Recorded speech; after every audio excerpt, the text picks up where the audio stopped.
नमस्कार दोस्तों, मैं पूनम डोगरा विचित्र एंटरप्राइजेस की साइड से आप सभी लोगों का स्वागत करती हूं और आशा करती हूं आप सभी लोग बहुत अच्छे होंगे। दोस्तों, 1 फरवरी 2021 मंडे के दिन हमारी फाइनेंस मिनिस्टर निर्मला सीतारमण जी ने देश का बजट पेश किया है, जो कि पहला पेपरलेस बजट है। पेपरलेस बजट मतलब उन्होंने कोई भी पेपर यूज नहीं किया है, कोई भी डॉक्यूमेंट्स पेपर में यूज नहीं हुए हैं। इसमें उन्होंने एक टैबलेट का यूज किया है और उसी से इन्होंने बजट बताया। इस बजट को डिटेल्स में मैं बिल्कुल डिस्कस नहीं करने वाली हूँ। यहाँ पे हम लोग डिस्कस करेंगे कि इलेक्ट्रिकल फील्ड में इस बजट का क्या असर पड़ने वाला है और ये बजट क्या लेके आया है हमारी इलेक्ट्रिकल फील्ड में डिस्ट्रीब्यूशन कंपनीज के लिए, रिन्यूएबल एनर्जी के लिए और इलेक्ट्रिक व्हीकल्स के लिए क्या क्या बेनिफिट्स हैं, हम लोग देखेंगे इस वीडियो में। तो दोस्तों, आगे चलने से पहले सुनते हैं अपने फाइनेंस मिनिस्टर को कि उन्होंने क्या बोला है इलेक्ट्रिकल सिस्टम के बारे में। चलिए देखते हैं। The past 6 years have seen a number of reforms and achievements in power sector. We have added 139 gigawatts of installed capacity, connected an additional 2.0 households, and added 1.41 lakh circuit kilometers of transmission lines. The distribution companies across the country are monopolies, either government or private. There is a need to provide choice to the consumers by promoting competition. A framework will be put in place to give consumers alternatives to choose from among more than one distribution companies. I read that sentence again. A framework will be put in place to give consumers alternatives to choose from among more than one distribution company. The viability of distribution companies is a serious concern.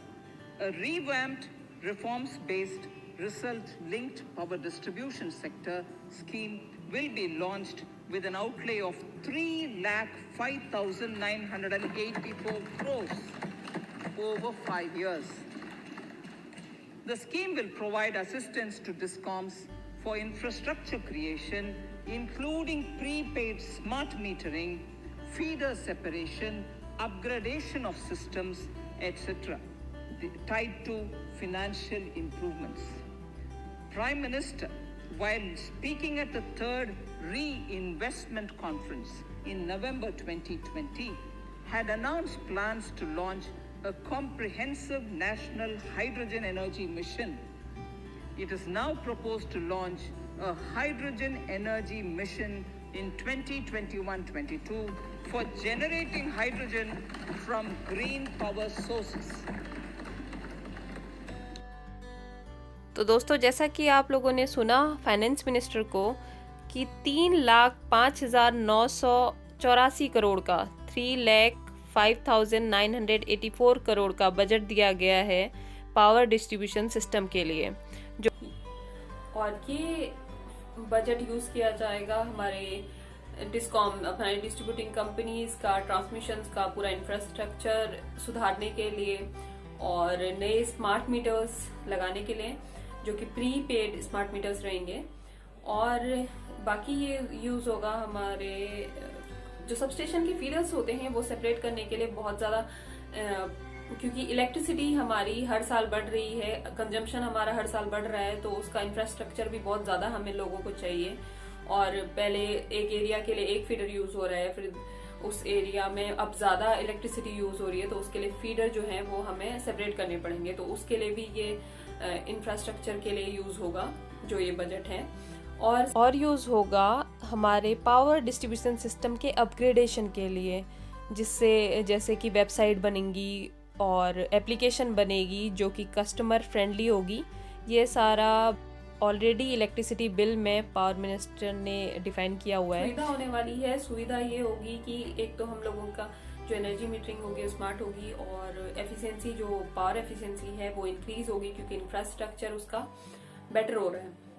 अच्छा, और भी काफी फायदे हैं, जैसे कि आप ये देख सकते हैं एनर्जी वर्ल्ड का आर्टिकल है जिसमें डिफाइन किया गया है कि एनर्जी जो जनरेशन कंपनीज हैं, जो जहाँ पे जनरेशन हो रही है इलेक्ट्रिसिटी की, चाहे वो थर्मल से हो, हाइड्रो से हो, तो ये कंपनीज को भी बेनिफिट होने वाला है। इन कंपनीज को बेनिफिट कैसे होगा?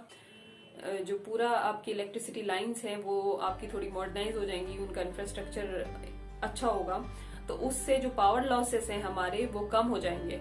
पावर लॉसेस कम होंगे तो हमारा जो जनरेशन सिस्टम है पीछे वो भी उसको भी बेनिफिट होगा।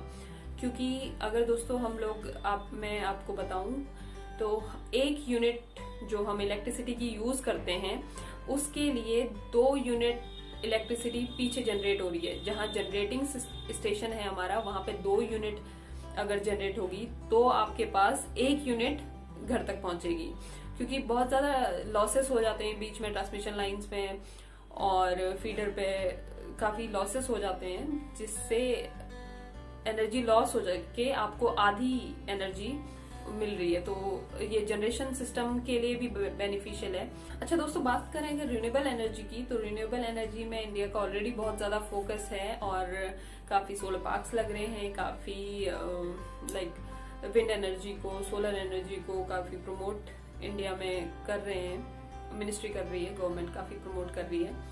तो सोलर के लिए भी सिकी के लिए 1000 करोड़ का बजट दिया गया है। सिकी solar energy corporation of India की रिस्पॉन्सिबल है सोलर एनर्जी के डेवलपमेंट के लिए, सोलर पार्क के डेवलपमेंट के लिए इंडिया में, और प्रोवाइड किया गया है 1500 करोड़ का budget Indian renewable energy development agency IREDA को। ये रिस्पॉन्सिबल है फाइनेंसेस के लिए, रिन्यूएबल एनर्जी की जो फाइनेंसेस हैं उसके लिए रिस्पॉन्सिबल होती है इरेडा, उसको भी 1500 करोड़ का बजट दिया गया है। और दोस्तों साथ ही में कुछ सोलर प्रोडक्ट्स पे, जैसे सोलर इन्वर्टर पे और सोलर लालटेन्स में कस्टम ड्यूटी इंक्रीज कर दी गई है। कस्टम ड्यूटी जैसे सोलर इन्वर्टर में 5% से 20% कर दी गई है और सोलर लालटेन्स में 5% से 15% कर दी गई है। और दोस्तों ये स्टेप लिया गया है हमारे आत्मनिर्भर भारत और इंडियन मैन्युफैक्चरिंग को इंक्रीज़ करने के लिए, जैसे कि सोलर मैन्युफैक्चरिंग हमारे ही देश में हो। बट दोस्तों अभी ये सोलर मैन्युफैक्चरिंग इतनी ज़्यादा इंडिया में हो नहीं रही है जिस स्पीड से हमारी इंस्टॉलेशन हो रही है। तो शायद ईपीसी कंपनीज़ और जो सोलर मैन्युफैक्चरर्स हैं वो इस स्टेप से खुश नहीं होंगे, करने के लिए भी कुछ साल तक का बोलें कि इसे अभी ना लगाया जाए। और दोस्तों इस बजट में फाइनेंस मिनिस्टर ने लॉन्च किया है हाइड्रोजन एनर्जी मिशन 2021 एंड 22, जिसमें हम लोग ग्रीन एनर्जी से हाइड्रोजन की जनरेशन को बढ़ावा देंगे। ग्रीन एनर्जी जैसे हमारा हो सकता है सोलर से। अच्छा दोस्तों, हाइड्रोजन कहाँ यूज होती है और कैसे इसकी मैन्युफैक्चरिंग होती है, ये मैं एक अलग वीडियो लेके आऊंगी अगर आप लोग इंटरेस्टेड हैं तो। अभी ये काफी बड़ा वीडियो हो गया है तो मैं इसे कवर नहीं करने वाली हूँ। तो लेकिन हाइड्रोजन एनर्जी मिशन लॉन्च हुआ है, ये इस बजट में दिया गया है, तो मैं ये आप लोगों को बताना चाहूंगी। और दोस्तों इलेक्ट्रिक व्हीकल पे भी काफी फोकस है इंडिया का, बट कुछ बताया नहीं गया है इसमें इलेक्ट्रिक व्हीकल्स के बारे में, उसके बजट के बारे में। हालांकि स्क्रैपेज पॉलिसी गवर्नमेंट लेके आई है जिसमें 20 साल से पुराने व्हीकल्स जो हमारे प्राइवेट व्हीकल है उनको स्क्रैप में डाल दिया जाएगा और 15 साल से पुराने जो भी पब्लिक व्हीकल्स हैं उसको स्क्रैपेज में डाल दिया जाएगा। इंडस्ट्री को काफी बेनिफिट तो है, बट इलेक्ट्रिक व्हीकल्स के लिए कुछ डिफाइन नहीं किया गया है।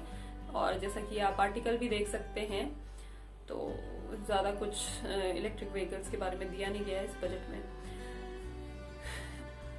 तो दोस्तों आई होप आपने कुछ समझा होगा नए बजट के बारे में, इलेक्ट्रिकल के लिए इस बजट में क्या है और क्या बेनिफिट्स हैं और क्या नुकसान तो बहुत ज्यादा कुछ है नहीं, बट इलेक्ट्रिक व्हीकल के बारे में बताया नहीं है, बस वही है।